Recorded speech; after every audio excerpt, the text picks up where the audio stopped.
Sunan Kalijaga adalah salah satu tokoh Wali Songo, lahir pada tahun 1450 Masehi dengan nama Raden Said.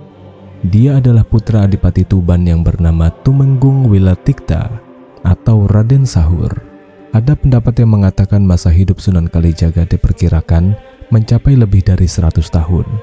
Dengan demikian, ia mengalami kekuasaan Majapahit, Kesultanan Demak, Kesultanan Cirebon, dan Banten, bahkan juga Kerajaan Pajang. Menariknya dari kisah populer Sunan Kalijaga ini, bahwa beliau bertapa selama 3 tahun di pinggir kali, sampai badannya terlilit pohon rambat dan lumutan.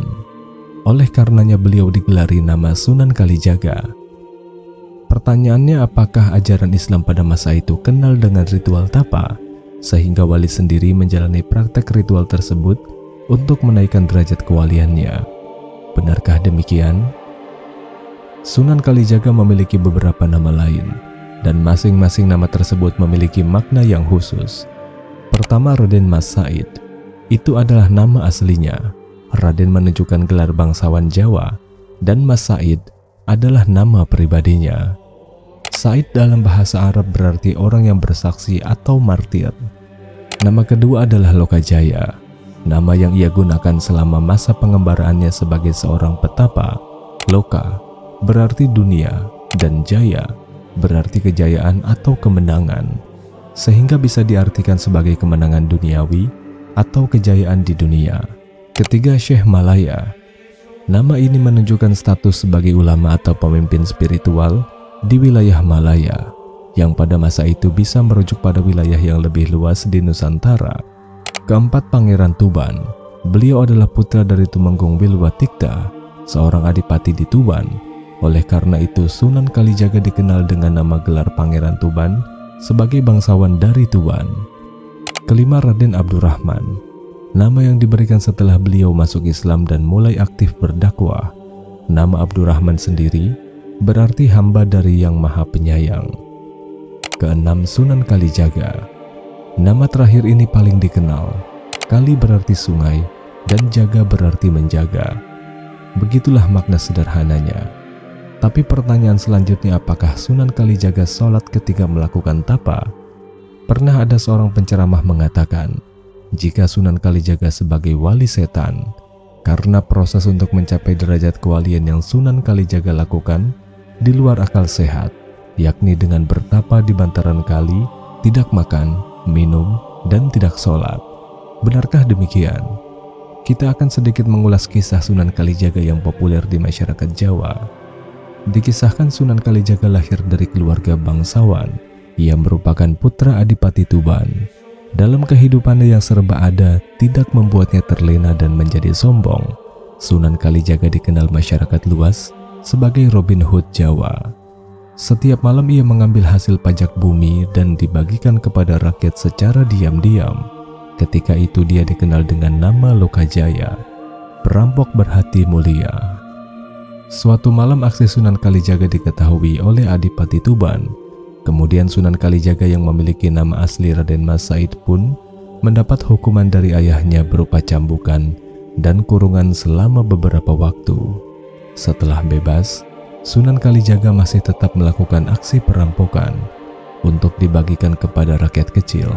Salah seorang dari kerajaan tidak menyukai sosok Sunan Kalijaga hingga akhirnya memfitnah putra Adipati Tuban itu. Saat malam hari, seseorang menggunakan topeng dan kostum seperti Sunan Kalijaga. Dia merampok dan memperkosa. Kemudian korban melaporkannya kepada Adipati. Sang ayah yang mengira bahwa itu adalah perbuatan Sunan Kalijaga, menghukum dengan mengusir Sunan Kalijaga dari kerajaan. Meski telah diusir dari kerajaan, namun Sunan Kalijaga tetap merampok dan membagikannya kepada rakyat miskin. Suatu hari, Sunan Kalijaga mencoba mencuri tongkat seorang pria tua. Dia mengira tongkat tersebut terbuat dari emas. Namun ternyata dia keliru. Tongkat tersebut bukan terbuat dari emas. Tongkat tersebut dikembalikan kembali oleh Sunan Kalijaga. Pria itu bertanya kepada Sunan Kalijaga, kenapa mau mencuri tongkat miliknya? Sunan Kalijaga kemudian menjelaskan bahwa hasil rampokannya akan dibagikan kepada rakyat-rakyat kecil. Mendengar niat mulia Sunan Kalijaga namun dengan cara yang kotor, pria itu memberikan nasihat. Hingga akhirnya Sunan Kalijaga menganggap bahwa pria itu bukan orang sembarangan. Ternyata pria itu adalah Sunan Bonang.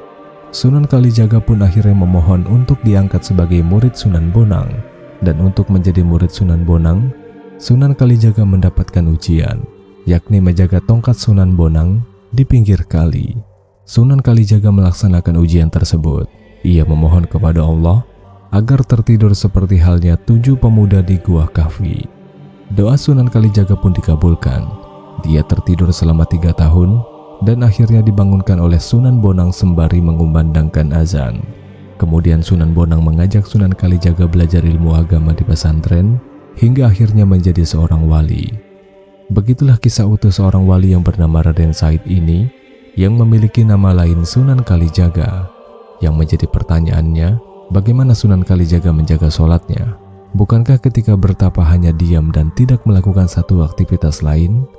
Ada sumber yang mengatakan, jika kisah tentang Sunan Kalijaga yang bersemedi dan menjaga tongkat Sunan Bonang di pinggir kali selama 3 tahun itu, dianggap sebagai kisah yang lemah. Karena bagaimana mungkin seorang wali menjalankan ritual yang sebenarnya tidak pernah ada diajarkan agama Islam sendiri. Inilah yang paradoks dari kisah semedinya Sunan Kalijaga. Menurut Profesor Agus Aris Munandar, yang merupakan seorang guru besar Universitas Indonesia Fakultas Ilmu Budaya, dia mengatakan, jika benar bertapa di pinggir kali, harusnya disebut jaga kali, sebagaimana jaga satu, jaga baya, dan seterusnya. Jadi betapa di pinggir kali agaknya menjadi sebuah tafsir yang lemah, hanya terlanjur dikenal luas saja. Sumber lain mengatakan bahwa beliau menjaga aliran sungai spiritual atau menjaga ajaran dan moralitas dalam masyarakat, seperti air sungai yang mengalir terus-menerus menjaga kehidupan. Nama lain Sunan Kalijaga mencerminkan perjalanan hidup dan peran Sunan Kalijaga dalam menyebarkan ajaran Islam di Jawa, serta adaptasinya terhadap berbagai tahap kehidupan dan tugas dakwahnya. Sahabatku seiman, tidak ada bukti konkret yang bisa dipertanggungjawabkan tentang kebenaran cerita Sunan Kalijaga. Mengapa disebut paradoks? Karena sosok para wali tentulah tidak demikian. Bisa kita bayangkan, para wali itu adalah para penyebar agama. Tidak mungkin kalau mereka adalah pelaku tapa atau semedi. Sebab bertapa itu perbuatan syirik yang dikutuk oleh Allah. Bagaimana mungkin para penyebar agama Islam justru mempraktikkan hal yang syirik? Bisa kita katakan ini adalah sebuah pendekatan yang ingin merusak sejarah Islam di negeri ini. Bila memang benar para wali adalah tukang semedi, maka di negeri kita ini saat ini mungkin tidak ada agama Islam, melainkan sebuah negeri dukun yang dipenuhi tukang sihir. Buya Hamka pada salah satu makalahnya mengenai sejarah masuknya Islam ke negeri ini mengatakan bahwa seorang sahabat Rasulullah pernah singgah di negeri ini, yaitu Yazid bin Muawiyah. Jika benar para penyebar Islam di negeri ini sekelas seorang sahabat Nabi, tentu bisa kita bayangkan bahwa penyebaran Islam memang benar sejalan dengan ajaran Islam yang asli. Sangat tidak mungkin para penyebar Islam justru mengajarkan nilai-nilai dan praktek kemusyrikan. Apalagi setelah Islam tersebar di negeri ini, lalu berdirilah pusat-pusat kerajaan Islam yang menerapkan hukum Islam. Maka apa yang dilakukan para penyebar Islam tentu bukan sesuatu yang main-main, sehingga bisa sampai mendirikan kesultanan Islam yang berbentuk sebuah negara berdaulat.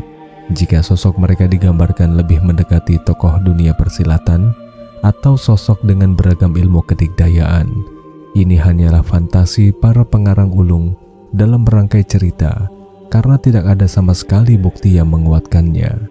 Bahkan menariknya, para ahli sejarah mengatakan bahwa arti kata wali bukanlah diambil dari istilah waliullah atau orang-orang yang dekat kepada Allah, tetapi wali di sini bermakna pemimpin, seperti yang kita kenal di masa sekarang ini dengan istilah wali kota. Wali Songo adalah pemimpin wilayah teritori, bisa dianalogikan sebagai pemimpin daerah atau gubernur. Pusat kekuasaannya adalah negara Islam Demak. Kata Songo secara harfiah memiliki makna 9. Kemungkinan pada masa itu ada 9 wilayah atau provinsi.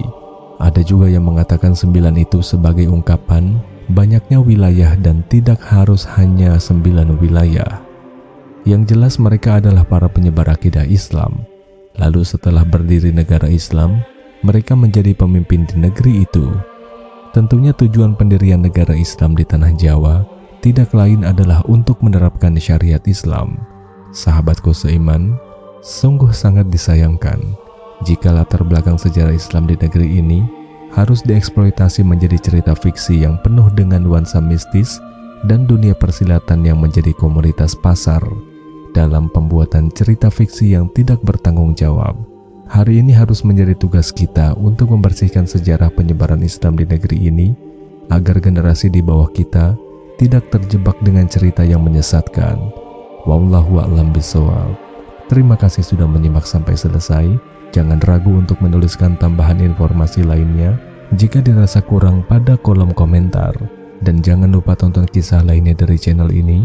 Wassalamualaikum warahmatullahi wabarakatuh.